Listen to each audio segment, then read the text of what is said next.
...500 años. Basada en la obra de Eduardo Galeano, Las venas abiertas de América Latina.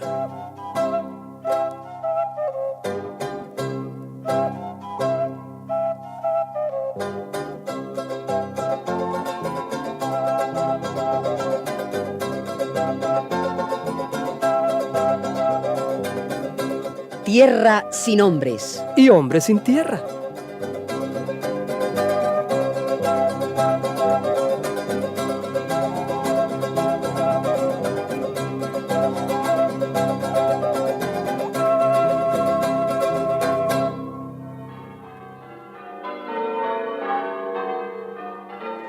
Esta será nuestra bandera.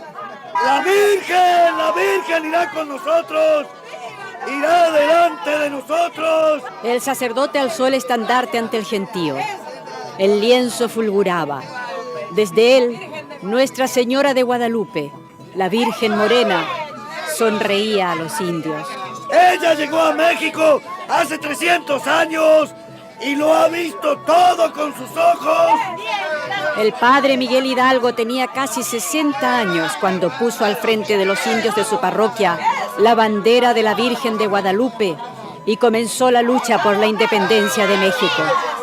Era el año 1810. ¿Y qué es lo que ha visto la Virgen?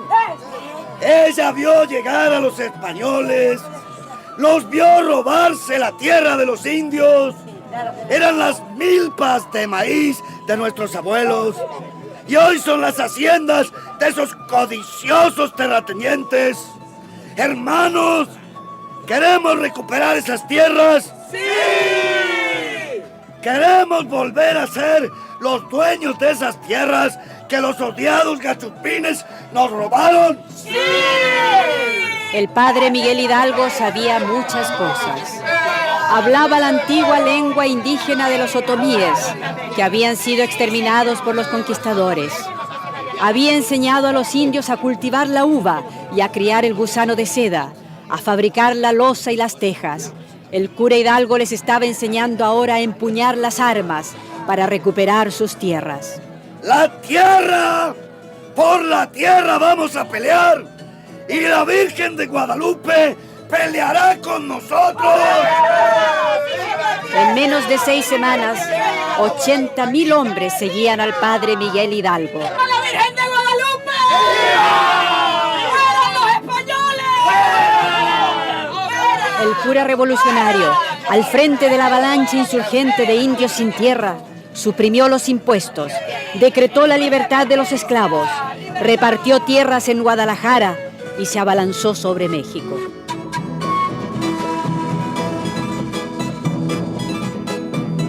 Agitador, apóstata de la religión, manipulador de la Santísima Virgen María, materialista.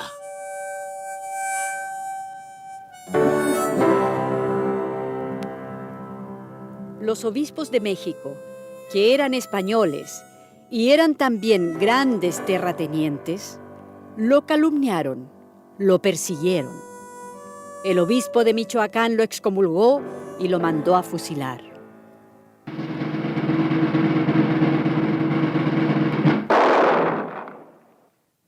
Fusilaron al cura Hidalgo y a todos los jefes rebeldes. Ay. Y las tierras, bueno, las tierras volvieron a estar seguras en manos de los señores hacendados. Ay, qué lástima.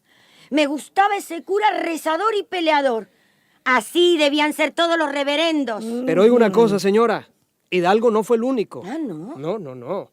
Otro cura recogió su bandera ese mismo año y siguió peleando. ¿Y quién fue? El padre José María Morelos. ¿Habían oído de él? No. Bueno, pues, este mismo siguió repartiendo tierra, suprimió la esclavitud, puso en pie a medio México. Mire. Pero hay un pero. Junto a estos curas revolucionarios, había obispos terratenientes. Y claro, pues a Morelos también lo mandaron a fusilar.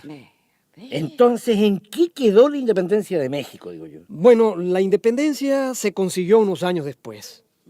Pero que va, aquella independencia no tenía ya ninguna de las banderas que habían levantado estos dos curas. La independencia no tocó a los terratenientes. Fue como un acuerdo entre los ricos de España y los ricos criollos de México para poner unos cuantos parches. Vamos, igual que siempre. Claro. Pero el que no cambia el latifundio, no cambia nada.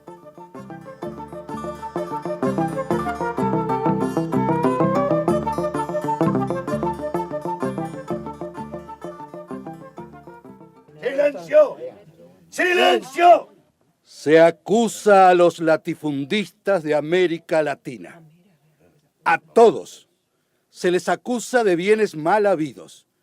Heredaron de sus padres y de sus abuelos enormes extensiones de tierra, pero son tierras robadas.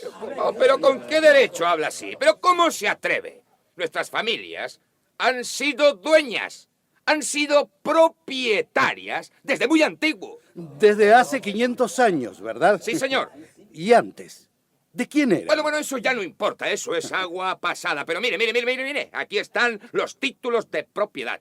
Los papeles son los que cuentan. A los papeles me remito. Pues yo me remito a la historia. En la historia constan los hechos. Los españoles y los portugueses llegaron aquí. Pusieron a los indios a hacer trabajos forzados en las minas y en las plantaciones. Y se quedaron con las tierras. Así arrebataron las tierras de comunidades enteras. Así se hicieron propietarios de la noche a la mañana.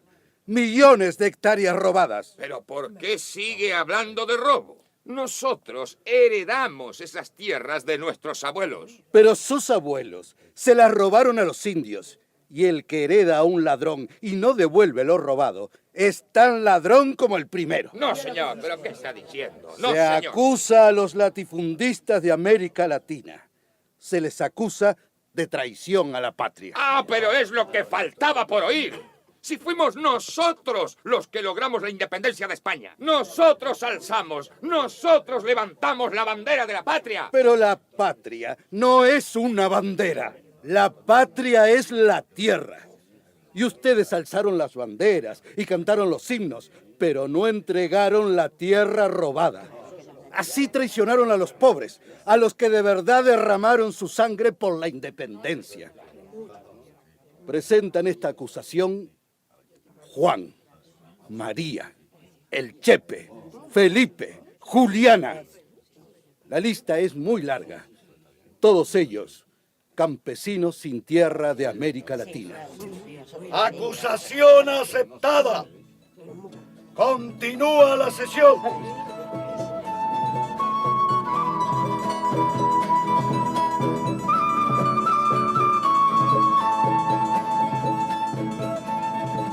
De una punta a la otra punta del continente, el problema era el mismo. Por los años en que el cura Hidalgo y el cura Morelos luchaban y morían en México, José Artigas levantaba la misma bandera de la tierra en las pampas del sur de América, en los territorios que hoy ocupan el Uruguay y las provincias del nordeste argentino. ¿Qué independencia va a ser esta? ¿Qué nación vamos a construir? ¿Una nación solo para los ricos comerciantes del puerto de Buenos Aires y para los terratenientes de las provincias? ¡No, no! No habrá independencia hasta que no haya tierra para los gauchos, para los indios y para los negros. ¡Tierra para todos! ¡Una patria grande para todos! Siguiendo la bandera de Artigas, un pueblo sin tierra y disperso se puso en movimiento hacia la pampa inmensa. Y en la pampa, entre 1000 fogones de criollos pobres, el general Artigas dictaba los decretos de su gobierno revolucionario.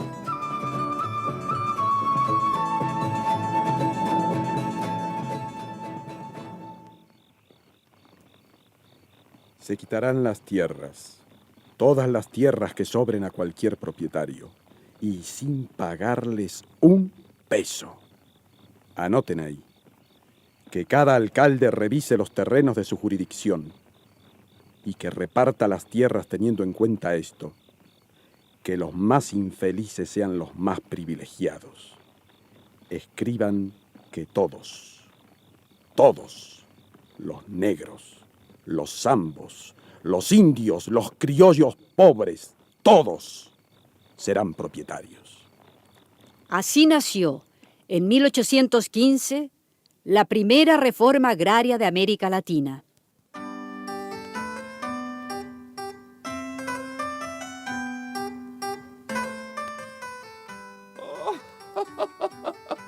Repartiendo tierras. Pero ¿qué pavada es esa, che? ¿Pero qué se ha creído ese Artigas? Si sus abuelos levantaran la cabeza. Pero fíjense, le ha expropiado las tierras a los Belgrano. A los Belgrano. A los Mitre. A los Rivadavia. Pero che. ese loco no respeta la patria, che. No respeta su sangre ni su clase. Es un resentido, ¿eh? Y va con poncho. Y dicen que ya apesta a gaucho de tanto juntarse con esa mala raza. Y no solo a gaucho, no. Va con un racimo de negros y de indios. Les ha calentado la cabeza a esos pestíferos, che. Invaden las estancias y disparan.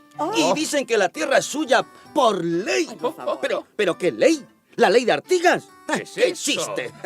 Sí, ¿y la ley de la herencia? ¿Y la ley de la propiedad privada? Claro, eso. ¿Pero dónde quedan los derechos adquiridos, che? La orgullosa oligarquía criolla de Buenos Aires puso el grito en el cielo. Pidió ayuda a los ingleses y portugueses. Y desde el vecino Brasil ordenó la invasión de los territorios en donde Artigas hacía cumplir su ley.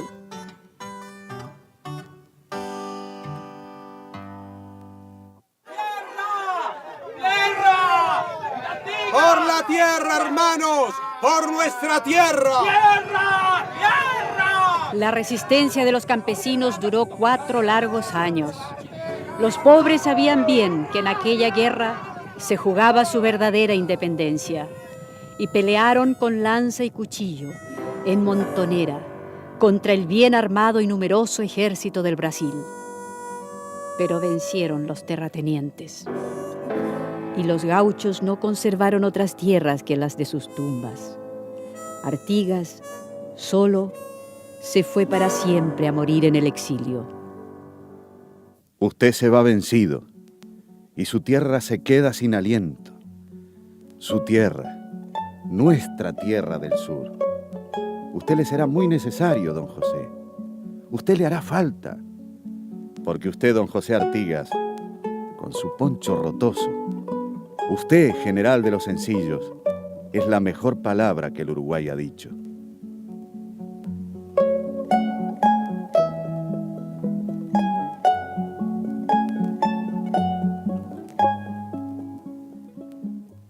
Así fue. En el sur como en el norte, en Uruguay como en México, la independencia cambió muy poco las cosas para los campesinos. Claro. Pero algo ganarían.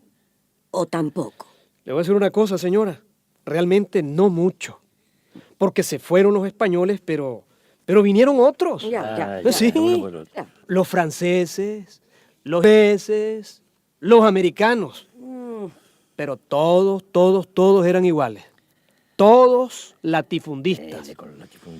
En México, 100 años después de que el cura Hidalgo levantara la bandera de la Virgen de Guadalupe, las cosas estaban color de hormiga. Peor que nunca.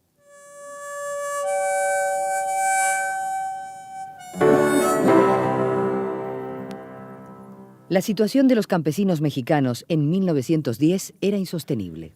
840 latifundistas, muchos de ellos norteamericanos, eran dueños de prácticamente toda la tierra que se cultivaba en el país. Las haciendas de los terratenientes de México estaban consideradas como los latifundios más extensos, no solo de América, sino de todo el mundo. Una sola compañía norteamericana, la Hartford Company, era dueña de más de 11 millones de hectáreas de tierra mexicana. De los 15 millones de mexicanos, 12 dependían de los salarios rurales. Los salarios rurales no habían aumentado ni un solo centavo en más de 100 años.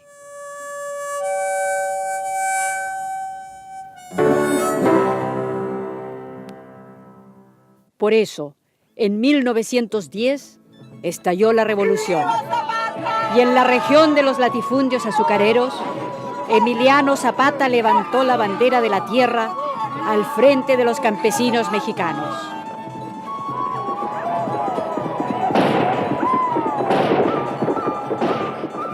¡Tierra, hermanos, tierra! Mientras acá nos morimos de hambre, sin un elote para echarnos a la panza, los caballos de carrera de los señoritos hacendados viven en establos de puritito mármol. Yo lo he visto con mis propios ojos. Así no puede ser, hermano, no puede ser. Hombres del sur, vale más morir de pie que vivir de rodillas. ¡Viva Zapata!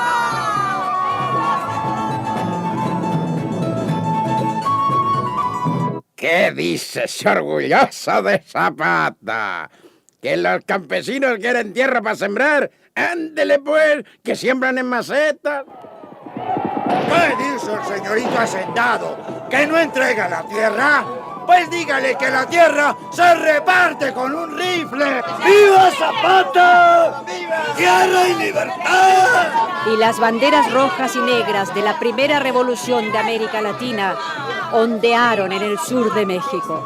Vamos a hacer una ley agraria y vamos a hacer un ejército de campesinos para defender esa ley agraria. ¡Viva Zapata! ¡La tierra es de quien la trabaja! ¡Viva!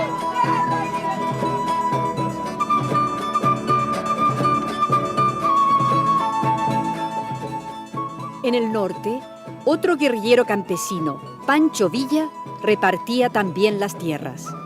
Durante casi 10 años, el pobrerío mexicano despertó. Había esperado 4 siglos a que llegara su hora. Queda viva en los indios la verdad de su palabra. La tierra no pertenece más que a aquel que la trabaja. Pero después de intervenciones norteamericanas, guerras de exterminio y del asesinato de Zapata y de Villa, los hacendados volvieron a controlar la situación. Recuperaron sus latifundios y el espíritu de la revolución quedó enterrado.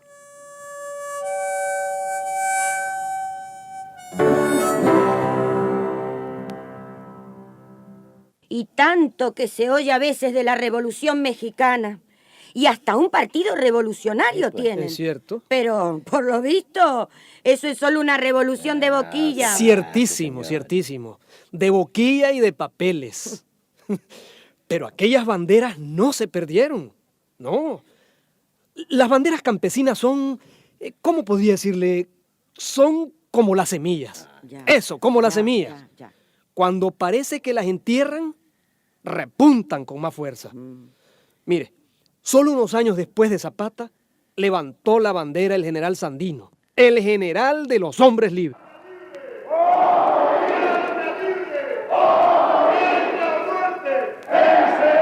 Y ahí estaba su bandera roja y negra.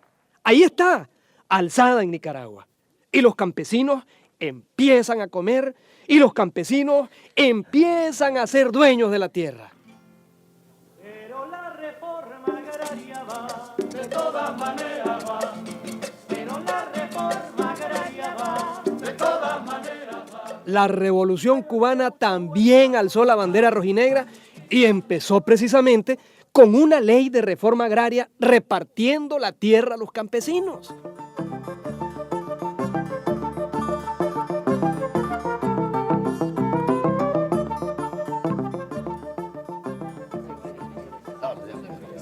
¡Silencio!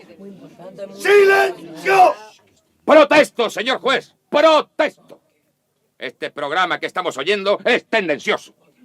El problema de la tierra en América Latina es un problema mucho más complejo. Y ya se está resolviendo. Y aquí solo se habla del pasado con odio para fomentar la lucha de clases. Y cuando se habla del presente, es con la más intolerable demagogia. ¡Ja! Cuba y Nicaragua. ¿Y el resto de los países qué? ¿Qué? ¿Por qué no se dice que en toda América Latina ya hay leyes agrarias y se están repartiendo las tierras? ¿Por qué no se habla de eso? ¡Basta ya de ideologías! Claro. ¡Silencio! Claro que hay reformas agrarias por todo el continente. Las hay en la palabrería de todos los políticos y en las gavetas de todos los ministerios. Sí, todos. Hasta los latifundistas ya aprendieron que la mejor manera de no hacer la reforma agraria es cacarearla mucho. ¡Protesto, señor juez! ¡Protesto! ¡Eso no es cierto! Todo el mundo sabe cuántas leyes agrarias hay, cuántas experiencias positivas en toda América Latina. Sí. Aflojemos un poco la cuerda para que no se reviente. Cambiemos algo para que todo siga igual. Solicito del señor juez que pasen algunos testigos de los países en donde ya se hizo la reforma agraria.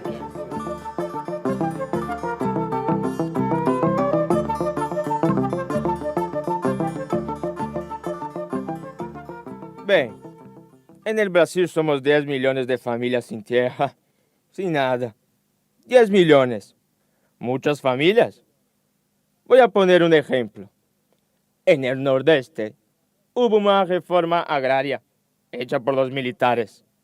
Y decían ellos, ustedes, los que no tienen tierra, pueden abrir la carretera en la selva. Trabajando, claro, trabajando duro, cansado. Abran carreteras y daremos tierras de por allí. Hicimos trabajo. Abrimos carretera. Nos dieron esas tierras. Mas, sin dinero, sin más nada. ¿Cómo viví con la familia en medio de la selva? Perdido entre los monos, a 3.000 kilómetros de las ciudades. Fracaso, fracaso grande fue aquella reforma agraria. Oh, grande mentira, so.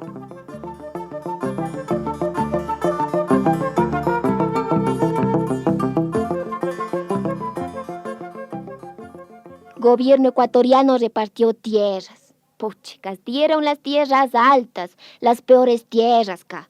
Sembramos. Nada mismo se sacó. No había plata para abonos. Después de reforma agraria, patrón de Hacienda quedó mejorcito que antes, con mejores tierras, con más tierras, pues. Reforma agraria solo sirvió a los patrones. Comerciantes, barateros, siguen arruinando.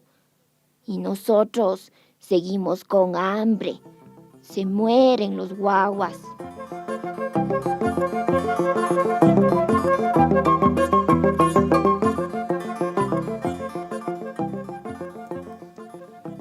La reforma agraria en la República Dominicana. Papel guindado en la pared del bojío.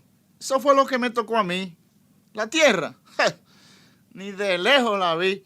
Pero me dieron el título. Me apuntaron el nombre como beneficiado por la ley. Bueno, y a mi compadre le dieron la tierra, pero el crédito no. Y a otra comunidad le dieron el crédito. Y después la deuda era tan grande que el Banco Agrícola le quitó las tierras. A un paquete de gente la metieron a trabajar en una cooperativa del gobierno. Salieron de un patrón malo para otro peor. Por eso en Dominicana, esa desgracia, ¿sabes cómo la llamamos los campesinos? Reforma agria. No agraria, sino agria. Porque le amargó la vida a todo el mundazo esa maldita vaina.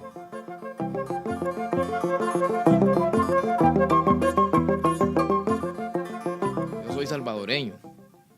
Guanaco, pues. Ustedes saben que mi país, El Salvador, es el más chiquitito del continente. El pulgarcito lo llaman. Pues en ese pulgarcito somos 5 millones de cristianos. Con hambre y sin tierra. Reforma agraria. ¿Cómo no? Antes eran 14 las familias dueñas de todas las tierras. Después de las reformas, son unas 200 las familias dueñas de tierras. Qué galán esa reforma agraria, ¿eh? Y tanto alboroto para eso. No, si es para encachimbarse, con el perdón. De la falta de tierra, de ahí vienen las matancingas, la violencia, ¿verdad? En el 32, peleando por la tierra, mataron a 30,000 campesinos. ¿A 30,000? Eran los tiempos de Farabundo Martí.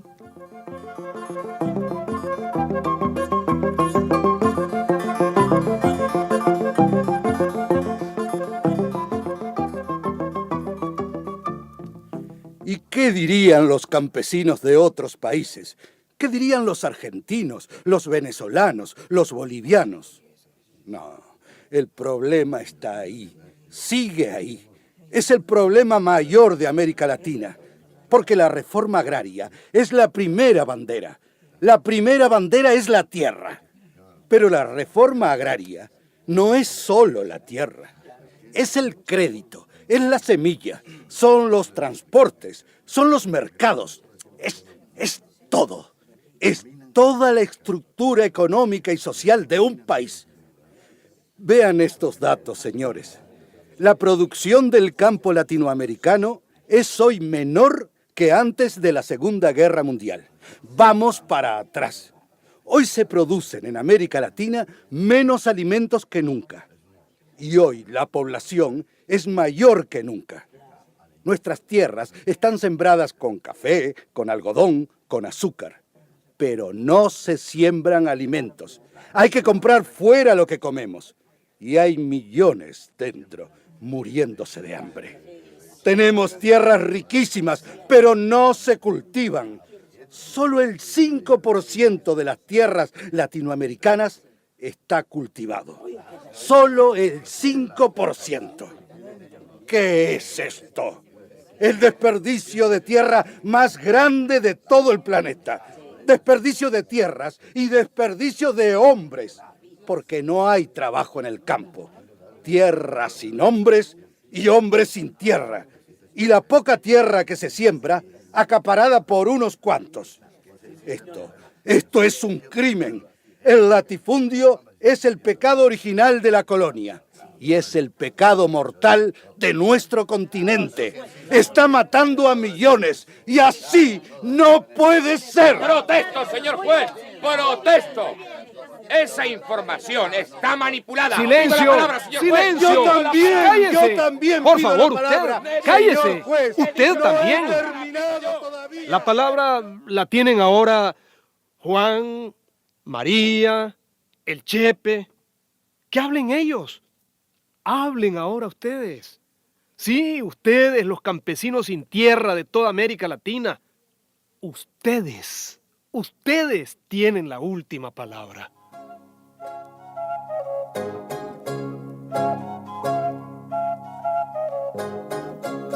...500 años... y siguen abiertas las venas de América Latina.